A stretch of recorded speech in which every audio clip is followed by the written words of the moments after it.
पहले का एक ज़माना था कि डिप्रेशन कुछ लेवल के बाद, कुछ एज के बाद आता था, 50 साल बाद, 60 साल के बाद, ठीक है।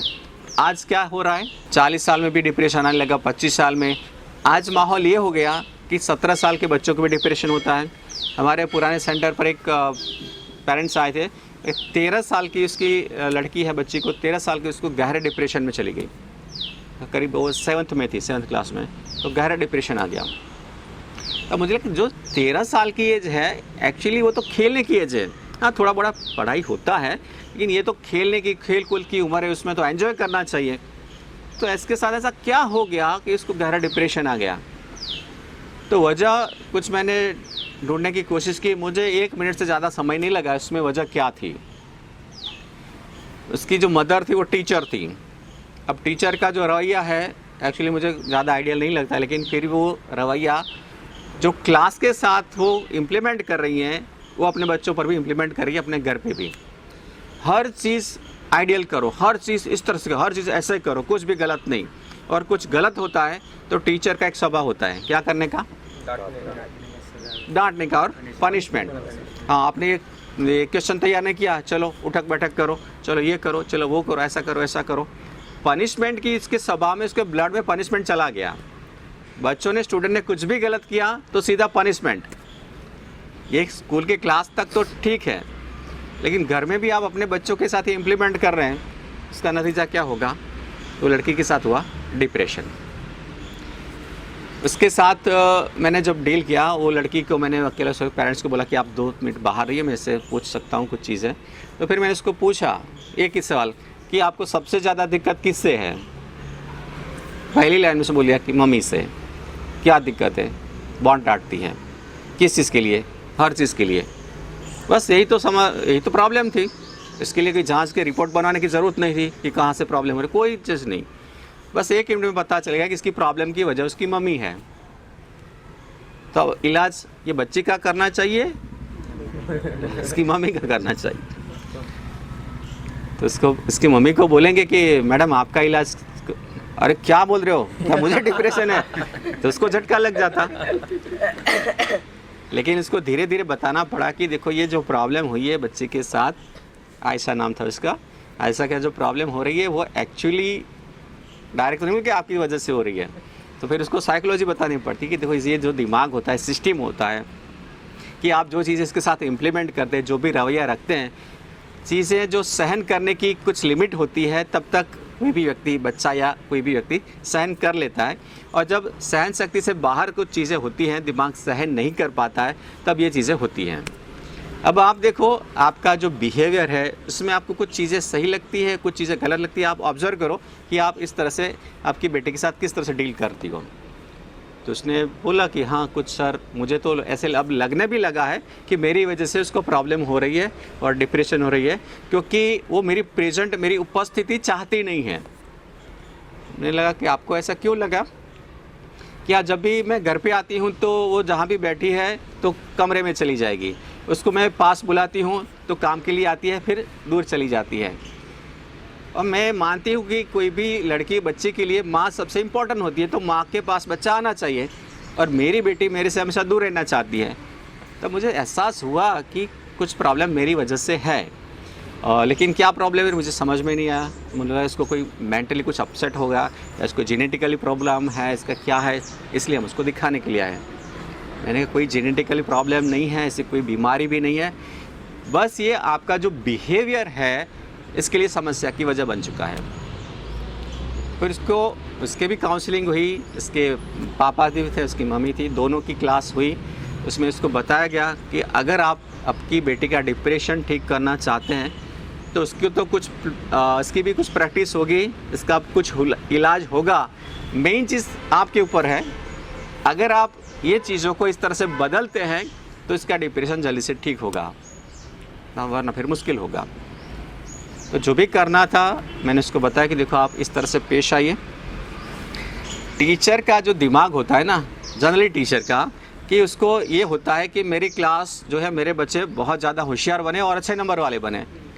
उसका दिमाग इसके बेटे के बारे में भी यही सोचता है कि मेरा बेटा बेटी एकदम अच्छे नंबर वाला होना चाहिए, इसके अंदर ये होना चाहिए, ये होना चाहिए, सब इस तरह से। तो इसका दिमाग बस यही चीज़ चाहता था कि मेरी बेटी के अच्छे नंबर आए और मुझे लोग बोले अच्छा अच्छा आपकी बेटी तो बहुत अच्छी है, बहुत होशियार है, बहुत अच्छे नंबर आ रहे हैं। बस ये उम्मीद में मैं इसके साथ ये चीज़ करती रही। उसके साथ क्या हो रहा है, उसको कितना अच्छा लग रहा है कितना नहीं लग रहा है पता नहीं, बस मेरी उम्मीद थी कि मेरी बेटी अच्छा परफॉर्मेंस करे और लोग मुझे इसके बारे में बताएं, बस इसके से मेरा कोई उम्मीद नहीं था। तो इसकी ये वजह से उसने बेटे के साथ कुछ गलत कर दिया। उसमें जो आपको भी पता है कि 7 से 1 तक उसका स्कूल जाता है, 7 से 1, फिर 2 घंटा घर पे आते हैं, फ्रेश होते हैं, खाना होता है, फिर ट्यूशन चलती है, फिर ट्यूशन से 2 घंटा, ट्यूशन से आने के बाद फिर क्या होता है, होमवर्क चलता है स्कूल का भी और ट्यूशन का भी। मतलब कि बच्चा अभी 10-12 साल का, 15 साल ठीक है, 10-12 साल के बच्चे को आपने इतना सारा लंबा ड्यूरेशन पढ़ने के लिए दे दिया तो ये इसकी कैपेसिटी से बाहर हो गया। तो फिर ये चीज़ें इसको प्रॉब्लम खड़ी करेगी, इसमें डिप्रेशन आएगा। तो एक चीज़ इसके साथ मैंने देखी कि इसकी मम्मी ने हर चीज़ में इसको क्रिटिसाइज़ किया था, कंपेयर किया था।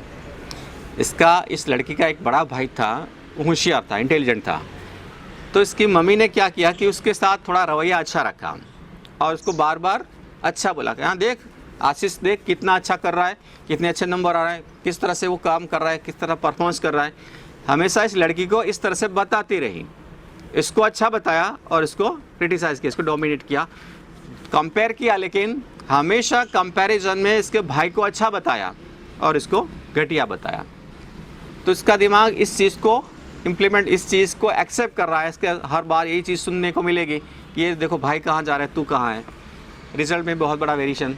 तो दिमाग के अंदर ये चीज़ इसके सबकॉन्शियस माइंड में ट्रांसफ़र होती रही कि भैया बहुत अच्छे हैं, मैं बहुत घटिया हूँ, मेरा परफॉर्मेंस हमेशा घटिया रहता है, मैं इसके जैसे कभी नहीं बन सकती। इसके दिमाग में सबकॉन्शियस माइंड में इसने भर लिया। तो फिर इसके साथ यही होने वाला था आगे भी, तो ये होता रहा। दूसरी मेन समस्या ये हुई कि इसने हर चीज़ में क्रिटिसाइज़ किया, हर चीज़ में उसको डांटने की कोशिश की।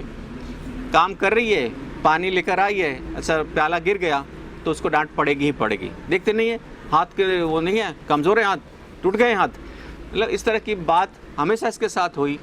तो इसका दिमाग और कमज़ोर हो गया। अगर ये गलती उसका भाई कर रहा है तो उसकी इतनी डांट नहीं पड़ रही है, या तो डांट भी नहीं पड़ेगी। तो ये लड़की ये सब चीज़ें देख रही है, ऑब्जर्व कर रही है, भैया ने ये गलती की तो उसको डांट नहीं पड़ी और मैंने गलती की सेम तो मुझे डांट पड़ी। तो ये भी दिमाग को इफ़ेक्ट कर रही थी। तो इस तरह से जब उसको बार बार इस तरह से नेगेटिव बोला गया, इसको क्रिटिसाइज़ किया गया, तो ये चीज़ें इसके सब का समय ट्रांसफ़र हो गई। फिर इसका जो ग्रोथ है, फिर उसकी जो क्वालिटी है, धीरे धीरे डाउन होती गई। क्वालिटी डाउन होगी तो ग्रोथ भी डाउन होगा। तो हर चीज़ में वो डाउन होने लगी, हर इंटेलिजेंस में भी डाउन होगी, परफॉर्मेंस में डाउन होने लगी, फिजिकली डाउन होने लगी, हर चीज़ में डाउन। फिर इतनी प्रॉब्लम बढ़ गई कि वो कुछ भी करने के लिए काबिल नहीं रही, ना तो पढ़ाई के लिए ना तो पढ़ने के लिए, कुछ भी चीज़ में काबिल नहीं रही। तब इसकी आंखें खुली पेरेंट्स की कि अब कुछ तो करना चाहिए। उसने साइकियाट्रिस्ट इलाज करवाया और आपको पता है इसमें होता क्या है, ठीक है, कोई ख़ास रिजल्ट नहीं। फिर उसने हमारी वीडियो देखी, वो राजस्थान से थे, आए हमारे पास, पुराने सेंटर पर थे हम। उसने बोला कि ये एक्चुअली बहुत इजीली क्योरेबल है और तो ये एज में कोई प्रॉब्लम है ही नहीं, वो जल्दी से बदल सकते हैं, ये बच्चे हैं, नेगेटिविटी भी वो क्रिएट करते हैं, वो पॉजिटिव क्रिएट कर लेंगे, वो जल्दी से ठीक हो सकते हैं। उसने बोला कि सर कुछ भी करो लेकिन उसको इस समस्या से बाहर निकालो, कुछ भी करो, जो भी करना है आप करो, लेकिन उसको नॉर्मल बना लो। मैंने कहा नॉर्मल बना लो, ऐसा कोई ये खिलौना नहीं है, इसका पार्ट्स बदल दो और कोई नई पार्ट्स डाल दो, ये खिलौना काम करेगा। ये माइंड है, वो जिंदा है, उसका इमोशन है, उसकी फीलिंग है, बहुत कुछ चीज़ें इसमें जुड़ी हुई हैं।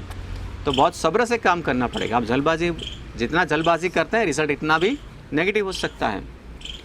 उसको बताया गया और बोला कि इसमें जो काम करना है केवल उसके ऊपर नहीं होगा, जैसे पहले बताया उसको आपको कुछ चीज़ें करनी होगी, ये सब उसको पहले लिख के दिया कि इतने तो आप बदल कर सकती हो। खास उसकी मम्मी को मैंने राइटिंग में दिया कि इतनी चीज़ें पहले आपको बदलनी है, इसके बाद इसका इलाज शुरू होगा।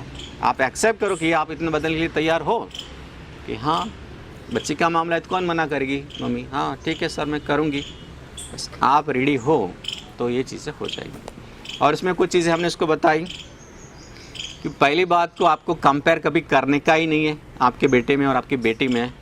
और कंपेयर करें तो आप थोड़ा सा चेंज कीजिए कि अब आप बेटी को थोड़ा ज़्यादा और प्रोत्साहित कीजिए और इंस्पिरेशन दीजिए उसको। इसकी हर चीज़ आप नोट करें और उसमें जो भी अच्छाइयाँ हैं बस आप उसको बताइए और लोगों के बीच में बताइए।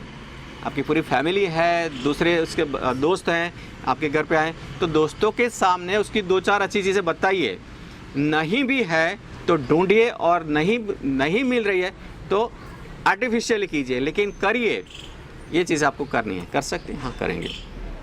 अच्छा, उसको आप कहीं भी बाहर ले जाते हैं तो उसमें क्या आप थोड़ा सा दूरभाव रखते हैं, या बच्चे को थोड़ा अच्छा खाना दिया, बेटी को नहीं दिया, उसमें कुछ उसको बिस्किट ये ले दिया, उसको ले, ऐसा अलग अलग? हाँ, कभी हो जाता है ऐसा। बेटा मांगता है तो उसको पहली बार में डिमांड पूरी हो जाती है, वो 2-3 बार मांगती है तब उसको देते हैं, कभी नहीं देते हैं। चेंज करो आप हर चीज़, इसके साथ जो बिहेवियर है आपका चेंज करो और उसके साथ आप ऐसा डील करो, इस तरह से आप पेश आओ कि आप बेटे भी आपकी लड़की को प्यार करती हैं, इससे ज़्यादा उसको करती हैं, ये आप उसको रियलाइज़ कराओ। इतना कर पाए तो डिप्रेशन ठीक हो जाएगा। तो ये भी सारी बातें बताई और इसके से और भी बहुत सारी बातें उसको बतानी थी, उसको बताया गया और उसने फिर कुछ चेंज करने की तैयारी दिखाई और किया भी। इसकी प्रॉब्लम में सॉल्यूशन हो गया, सुधार आ गया। इसमें देखने वाली बात ये थी कि व्यक्ति का जो प्रॉब्लम था उसका मेन प्रॉब्लम नहीं था, लड़की का प्रॉब्लम था डिप्रेशन, लेकिन मेन प्रॉब्लम उसकी नहीं थी। फैमिली से, मतलब पेरेंट्स से या मम्मी से या कभी पापा से इस तरह की प्रॉब्लम क्रिएट की जाती है। तो यहाँ पे देखना यह है, जो भी सारे पेरेंट्स हैं, हर पेरेंट्स अपने बच्चों से उम्मीद करता है कि मेरा बेटा या बेटी आगे जाके बहुत कुछ अच्छा करे, उसका परफॉर्मेंस हर चीज़ में बेटर हो, बहुत शानदार अचीवमेंट करे, अपना नाम बनाए। हर पेरेंट्स चाहता है और चाहना चाहिए, गलत नहीं है, ये उम्मीद होनी चाहिए हर पेरेंट्स की। लेकिन उम्मीद के लिए इस तरह की जो चीज़ हो रही है ये नहीं होनी चाहिए जो इस मम्मी ने किया, लेडी ने किया। तो इसमें ध्यान ये रखना है कि आप उम्मीद रखते हैं, लेकिन अपनी उम्मीदों के लिए आप बेटी को क्रिटिसाइज़ करते हैं, बार बार उसको टॉर्चर करते हैं। ये नहीं कर रही है, जल्दी से उठती नहीं है, पढ़ाई नहीं ठीक से करती है, जल्दी से आपको ये चीज़ें समझ में नहीं आ रही है, क्या कर रही हो तुम, समझ में नहीं आ रहा है। इस तरह की बातें कभी उसको ठीक नहीं होने देगी या उसका जो परफॉर्मेंस है कभी वो बेटर नहीं होने देगी। तो आप कुछ अच्छा चाहते हैं आपके बेटे बेटी से, आपको उसको इंस्पिरेशन देना है, आपको प्रोत्साहन देना है, आपको इस तरह से बात करनी है कि वो बहुत ही अच्छा है। अच्छी बात यह है कि कंपेयर ही ना करें पड़ोसी की। जो तो शर्मा जी का बेटा देखो कितने इनाम लेके आया, कितने सर्टिफिकेट मिले उसको, स्पोर्ट में भी मिला उसको, एक कंपटीशन में मिला, एक कंपटीशन में मिला, एक भी सर्टिफिकेट नहीं तेरे पास। तो ये चीज़ आप इसकी भलाई के लिए बता रहे हो, आपका तो इंटेंशन सही है कि वो भी ऐसा कुछ करे, लेकिन ये जो तरीका है, शर्मा जी का बेटा ये लाया, तूने ये नहीं किया, ये इसके दिमाग को और नेगेटिव बनाएगा और कमज़ोर बनाएगा। तो इस तरह का कंपैरिजन कभी भी नहीं करना है अपने बेटे बेटे के साथ। अगर आप ये चाहते हैं कि इसका परफॉर्मेंस अच्छा हो तो आप उसको इस तरह से आप पेश करें, इस तरह से आपको बात करनी है कि अच्छा आपका परफॉर्मेंस अब अच्छा है, लेकिन आप उसको और अच्छा बनाइए। आप हर चीज़ में अच्छी बन सकती हैं, आपके नंबर अच्छे आ रहे हैं, लेकिन आपको स्पोर्ट में भी आगे कुछ करना चाहिए, आप कर सकती हैं। आपके अंदर वो क्वालिटी हैबिलिटी, देखो आपने उस टाइम कैसा किया था और इवेंट में आपने कितना अच्छा परफॉर्मेंस किया था, लोगों ने कितनी तालियां बजाई थी। ठीक है, आप ये कर सकती हो ना, तो अभी भी कर सको। तो इस तरह से जब आप बात करते हैं, पुरानी अच्छी परफॉर्मेंस याद करा के आप इसके अंदर इंस्पिरेशन खड़ा कर सकती हैं। कहीं उसने पास्ट में अच्छा परफॉर्म किया है, आप उसको याद कराइए। लेकिन हम क्या करते हैं, अच्छा परफॉर्मेंस उसको याद नहीं कराते, उसने पास्ट में क्या गलतियां की हैं, कितना गलत किया, कितना उसका नेगेटिव रिजल्ट रहा, वो हम उसको बार बार याद कराएंगे। तो ये कभी उसको ठीक नहीं होने देता, कभी उसका परफॉर्मेंस को ठीक नहीं होने देगा। फ्रेंड्स, ये वीडियो आपको अच्छा लगता है तो इस वीडियो को लाइक कीजिए, अपने दोस्तों के साथ और अपने हर ग्रुप में इस वीडियो को ज़्यादा से ज़्यादा शेयर कीजिए, ताकि हर व्यक्ति हमेशा के लिए पॉजिटिव रहे, स्वस्थ रहे, खुश रहे और कॉन्फिडेंट रहे। इस वीडियो के बारे में आपकी राय हमें कमेंट में बताइए और आप हमसे कैसी वीडियो चाहते हैं ये भी हमें कमेंट में बताइए, ताकि हम आने वाले समय में आपको इस पर वीडियो दे सकें। अगर आपने हमारे इस चैनल को सब्सक्राइब नहीं किया है तो चैनल को सब्सक्राइब कीजिए और बेल आइकन को हिट कीजिए, ताकि आने वाले हमारे वीडियो की नोटिफिकेशन आपको हमेशा मिलती रहे।